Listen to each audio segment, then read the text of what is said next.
Welcome back, everyone. It seems like it's been a while since we learned together, but we're back with a new cycle of the Torah. We missed Bereshis, but we're starting with Shmos. We're starting with Noach, and I look forward to learning with you again this year. Ramban's on the Parsha. Again, I try to pick out most interesting Rambans. Sometimes a theme forms, as with today. I'd like to focus particularly on who Noach was, which is something that, seems obvious in the Psukim. Kadosh Baruch Hu saved Noach. Obviously, he was a great person.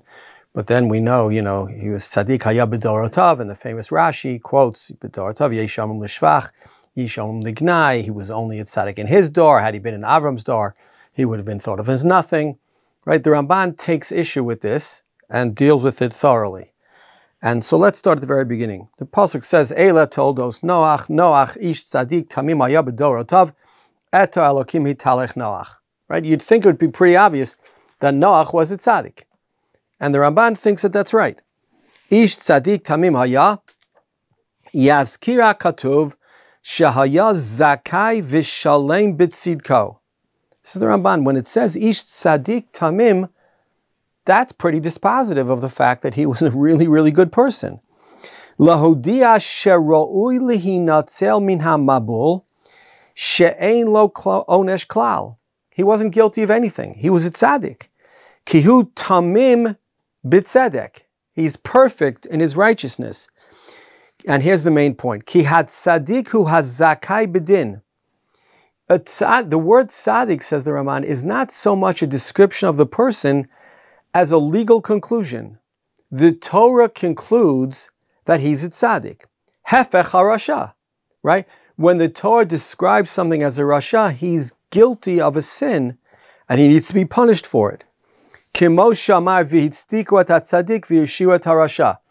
What does it mean? In every court case, the person who's found innocent is a tzaddik, and the person who's found guilty is a rasha?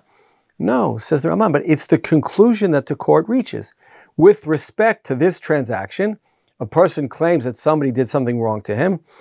If it turns out that his claim is supported by Beis Din, he's considered a tzaddik. It's the conclusion of the court that with respect to this issue, he's a tzaddik, and with respect to this issue, the other person is a rasha.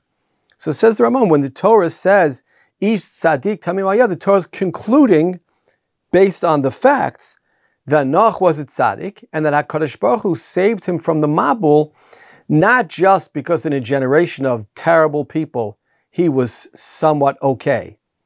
Because in a generation of terrible people, he was a tzaddik. Okay? V'chein, similarly, says the pasuk, V'atat tzaddik al kol haba aleinu ki em asasisa. When we describe HaKadosh Baruch Hu as a tzaddik, it means he's perfect, he's correct. V'chein b'tzedek tishpot amitecha. Right? Judging us b'tzedek is a type of, is a method of judging. It's the perfect method of judging. It's the correct method of judging. And so the word tzaddik is not just descriptive.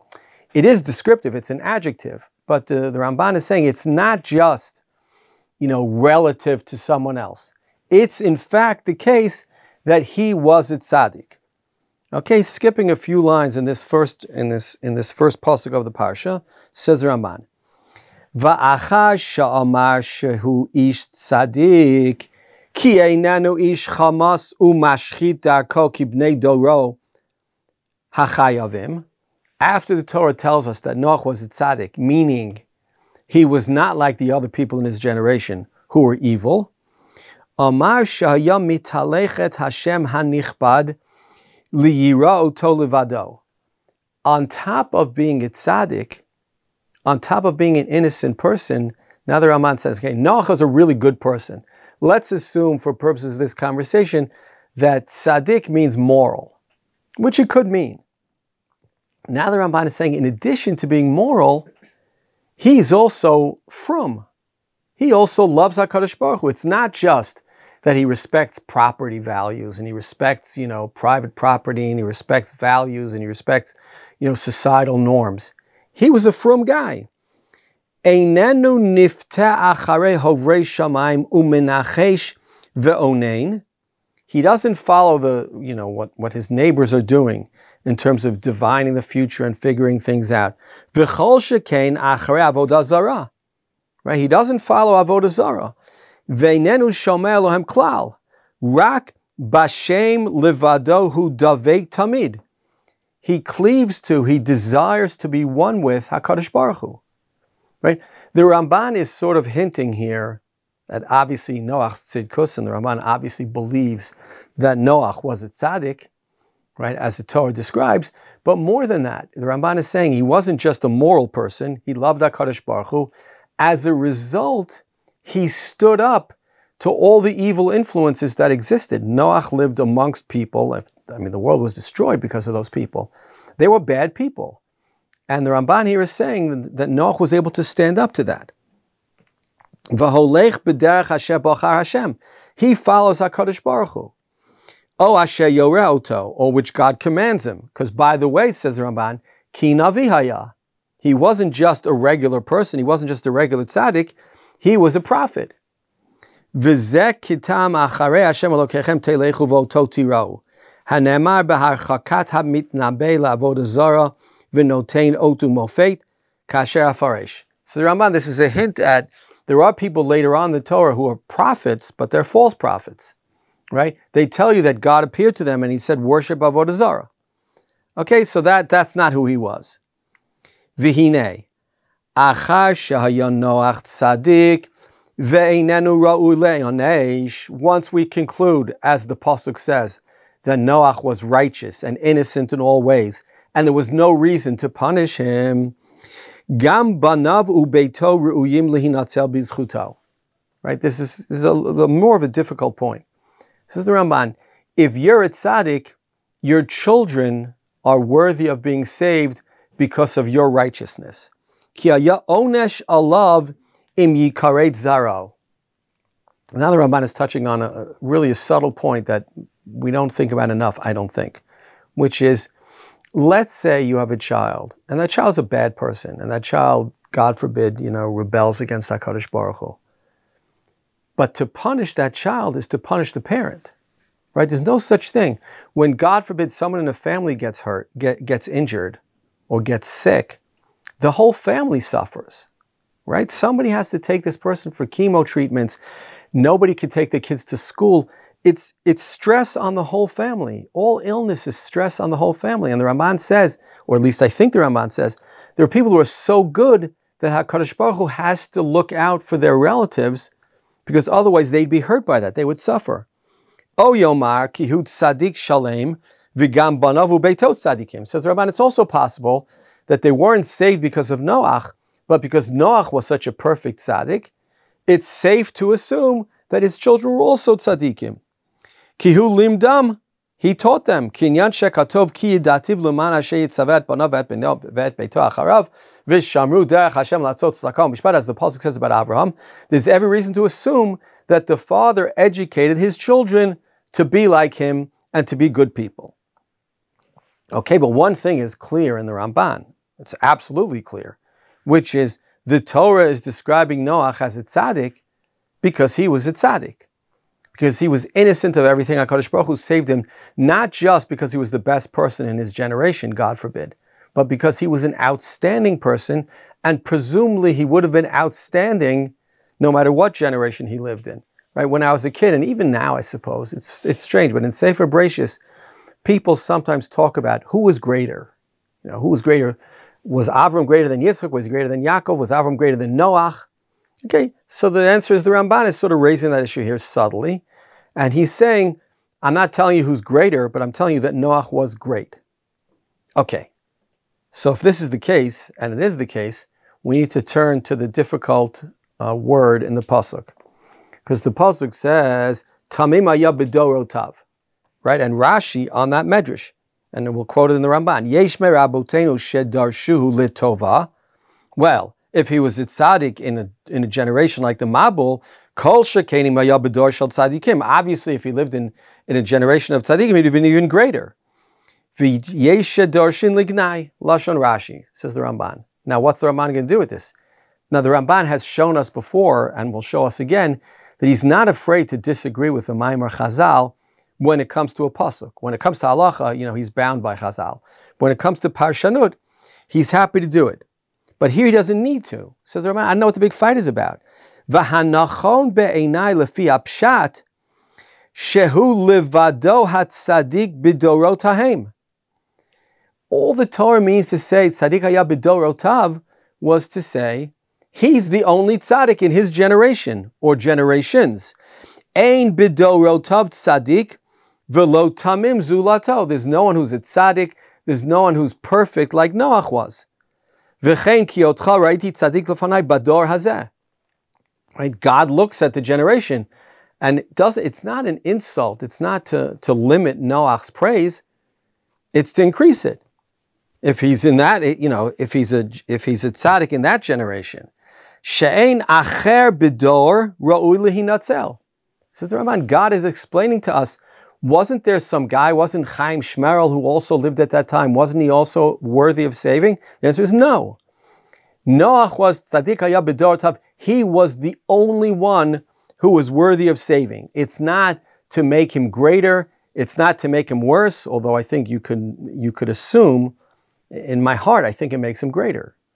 I think to be the only tzaddik in the world is harder than to be a tzaddik amongst tzaddikim. I happen to think that positive peer pressure makes a big difference in a person's life. But be that as it may, there was no positive peer pressure for Noach, and that's all the Torah is saying. It's not telling you that he was unique in his generation, but he wouldn't be unique in another generation. It's telling you he was the only one. V'omar b'dorotav, what does it say plural in his generations? Ki dorot rabim avru me'et shehishchit ve'ein tzadik ba'aretz bilto. Because it was many generations, right? Noach lived 10 generations after Adam HaRishon. So where exactly the evil started with Enosh, it's hard to know. But says Ramban, it means for many generations there was not a tzaddik like Noach. Had there been, maybe humanity would have been saved. Okay, so that's a significant point in the Ramban, in the Ramban's Parshanut, where he's reading a pasuk and he doesn't. Yes, Rashi is a difficult word, b'dorotav, and he quotes a medrash, yesh doshim lishvach, yesh doshim lignai.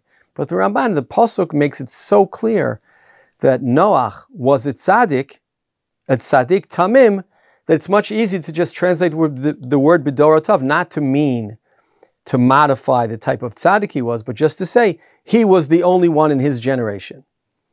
Okay, good. Very quickly, as I think we did this last year, the Torah, in explaining why God is bringing the Mabul, says in Pasuk Yud Gimel, Vayomer Elohim leNoach, Kates kol basar bo lefanai, ki mala'ah haaretz chamas mipneihem, v'hineni mashchitam et haaretz. Ki mala'ah haaretz chamas mipneihem. So I don't want to talk about chamas. The word means what the word means, but it really means like theft, robbery. Chamas is to steal something. So the Ramban says it's a fascinating point. It's not necessary, but it's fascinating. It reveals a lot about the Ramban. Chamas, he says, Hu hagezel v'ha'oshek. V'natan l'noach hatam b'chamas v'lo hizkir hashchatat haderech. Right? The Torah could have said, they've corrupted their family life. They're sexually immoral. Why is it saying chamas? Ki ha-chamas hu hachet hayadua v'hamefursam. It's the most famous sin. V'rabotenu amru sha'alav nechtam gizar dinam. Chazal say that's why the Mabul happened, because of chamas. V'atam. Why? Mipnei shehu mitzvah muskelet. It is a mitzvah that any intelligent person could understand. Ein lahem bat tzorech lenavi lahazhir. There's no need for a navi. There's no need for HaKadosh Baruch Hu to come and to declare. Ever min achai, okay, I need HaKadosh Baruch Hu to tell me that that's asur. But theft? Va'od shehu ra la shamayim v'la. It's bad for everybody. There's no justification for theft. But I think what the Ramban is really saying, and what the Ramban really thinks, is that there's morality in the world. And the Ramban thinks any moral person should understand that chamas, that theft, is wrong. It's going to corrupt a society. It's going to change the world. And when God saw that they were not just not from, it wasn't that they were just ignoring HaKadosh Baruch Hu, they were not moral. They were not good people. Chamas is something that any good person, you don't go to somebody's house and take their flat screen TV because yours broke. You just don't, moral people don't do that. If I told you that happened, you would say to me that he's an immoral person. And God can't stand immorality. At least the Ramban thinks that. And so yes, there's who I am as a person, and there's who I am as an Oved Hashem. And for us, there's a certain unity of those two. But says the Ramban, in a world in which there's not a unity of those two, God doesn't destroy the world because people are Mechal Shabbos. Because Goyim are Mechal Shabbos. Goyim are not allowed to be Shomer Shabbos. Right? That's a halacha given by HaKadosh Baruch Hu. But with respect to how people behave to each other, says the Ramban, it's as if HaKadosh Baruch Hu looked at the world and said, they're not good people. They're not moral people. They're not the kind of people I created the world for. Therefore, v'hineni mashchitam et haaretz. Okay, I think that's unique in the Ramban, this kind of sensitivity to morality, and the fact that that HaKadosh Baruch Hu destroys the world, dafka, because this doesn't have to be a halacha. How do I know I shouldn't steal? Yes, it's in Aseres HaDibros, but I should have known that well before, says the Ramban. Only an immoral person would act that way, and therefore the world is going to be destroyed. Okay, good. Let's continue. So in Pasuk Yud Zayin, on the first paragraph of Noach, the Torah continues, V'ani hineni mevi et hamabul mayim al haaretz l'shachet kol basar shebo ruach chayim mitachat hashamayim kol asher ba'aretz yigva. Okay, now the question is, and this comes up in a number of places in Noach, but is this a rejection of the world? Is this a rejection of humanity? How do we understand this?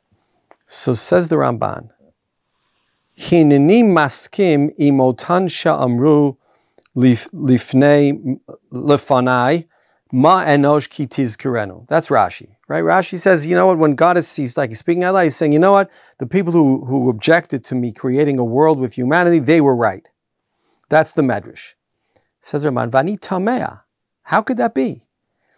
Veheyach maskimi mahem, v'hu mashir lahem sheirit liflei tagidolah, bin Noach ubanav v'chol chai laharbot zaram kechol. How could it be that on the one hand, says the Ramban, God is destroying the world, which in fairness seems like a rejection of humanity, right? I made a mistake, kiviyachol, in creating the world, but the whole parsha is about how he's saving Noach and his family, and how the world is going to regrow from Noach and his 3 sons. So how could it be that he's rejecting humanity? So says the Ramban, Ulaihi haskama l'da'atam kishelo yachmol aleihem. Maybe it's an agreement, if God wasn't going to have mercy on them. Hard to know. I'm skipping to the end of the Ramban. It's all Kabbalah there.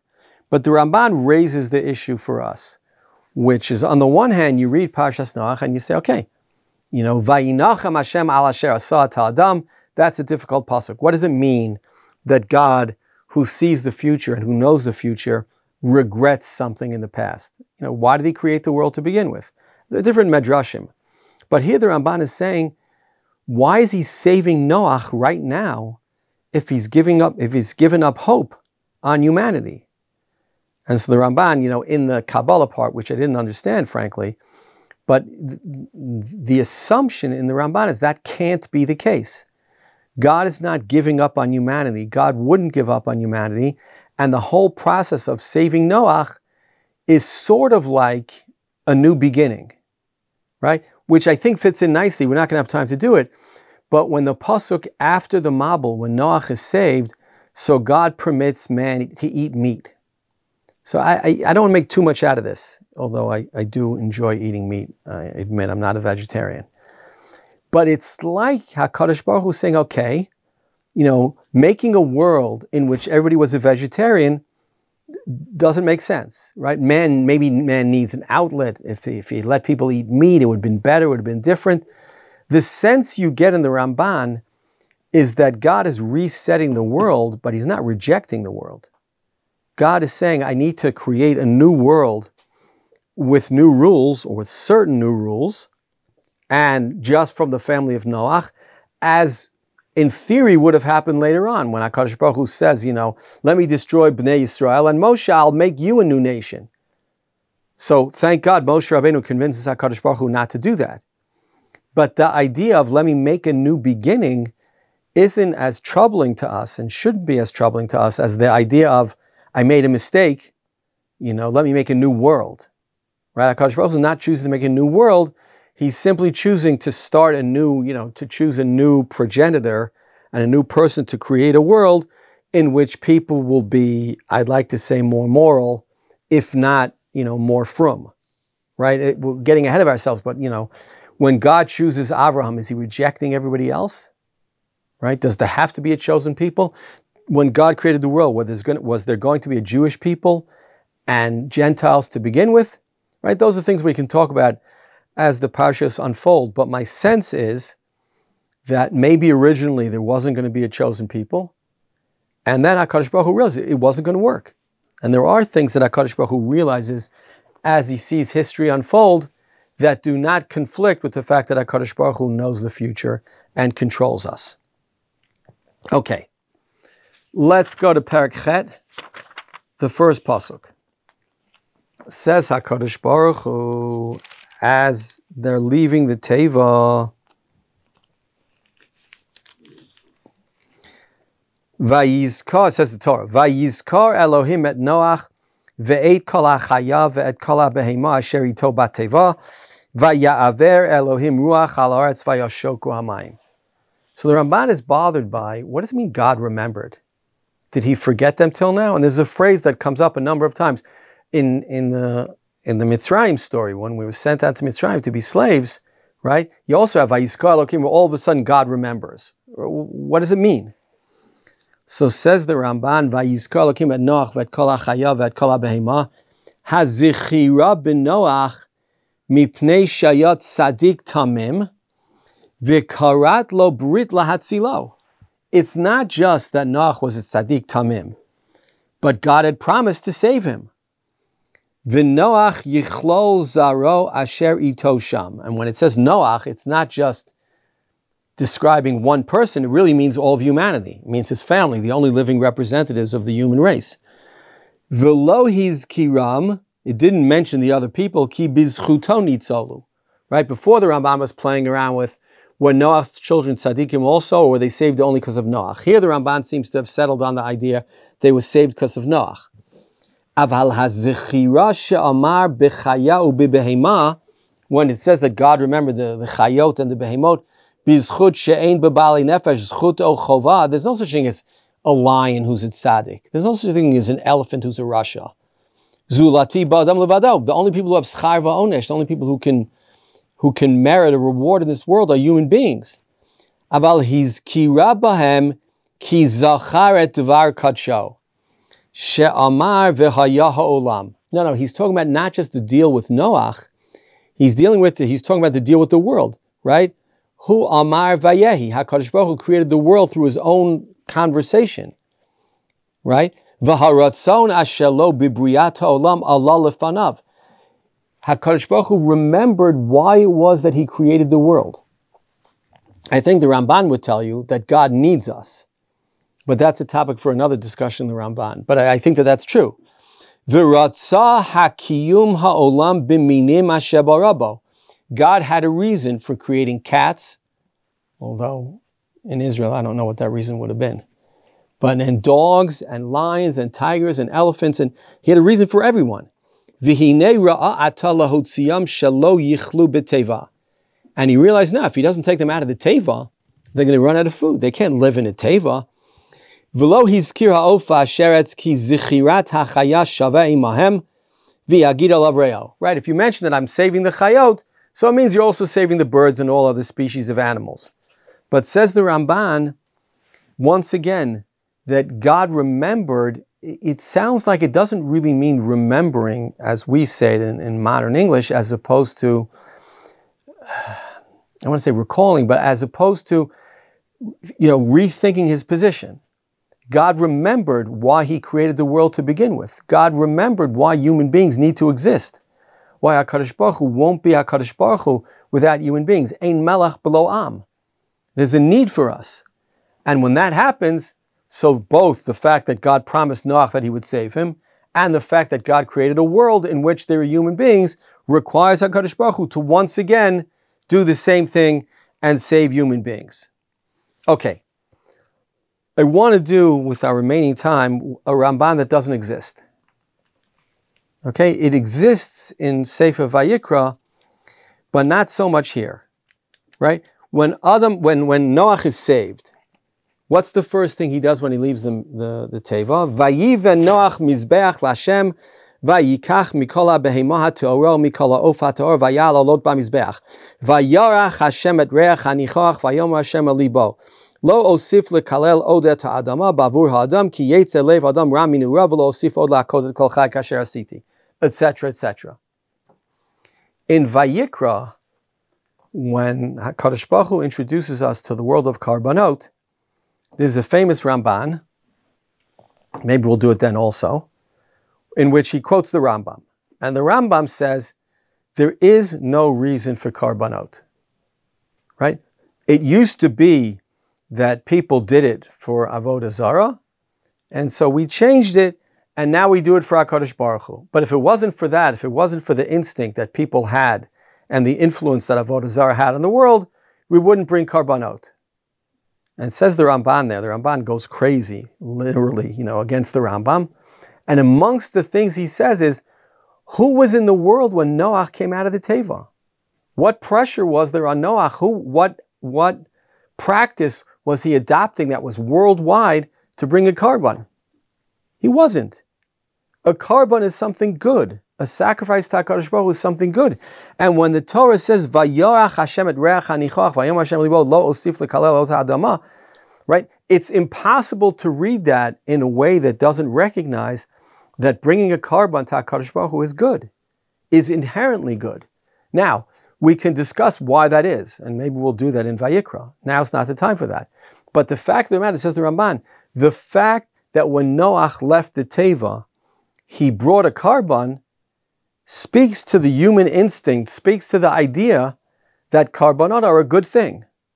That HaKadosh Baruch Hu Kilu wants karbanot. Right? Rashi says that Noach had to take 7 of the behemot tahorot because he understood that HaKadosh Baruch Hu wanted to bring karbanot. But there's no evidence of the fact there was a command, and it doesn't seem like it was a command. It seems like Noach did it instinctively. And says the Raman, if we can figure out why Noach instinctively brought a karban, we can figure out the reason for karbanot and why karbanot plays such a big role in our avodat Hashem, or God willing, one day will play such a big role. Okay, so we're out of time. Basically, we saw today a bunch of Rambans on the nature of Noach. The Ramban is not willing to consider the possibility that Noach was not a tzadik tamim, as the pasuk says. Then why does it say b'dorotav? To say the fact he was the only one in his generation, not to compare him to any other generations, because the word tzadik is a legal conclusion. Right? He was completely innocent, therefore he had to be saved. Okay? Why was the Mabul brought? Because of Hamas. That's the Ramban's emphasis on morality, right? You should have known that theft was prohibited, therefore God had to destroy the world because it was an immoral world. However, God didn't give up on humanity. Right? He's not rejecting humanity. He's just rejecting the people who lived then, and is giving the world a new beginning through Noach. It's not that he remembered something in particular or that he forgot, although you do think, the sense I get in Noach, much like the beginning of Sefer Shmos, is Hester Panim, right? God brought the Mabul, but he doesn't have to look, he doesn't have to pay attention. Okay, but in the end he recognizes that humanity is good, humanity is necessary, the world that he created was right, he was correct to create it, and therefore he's going to save it via Noach. And finally, the proof for the Ramban that karbanot have inherent value is the fact that upon exiting the Teva, Noach brings a karban. Okay, that's it for today. Great to be back, and see you next week. Shabbat Shalom.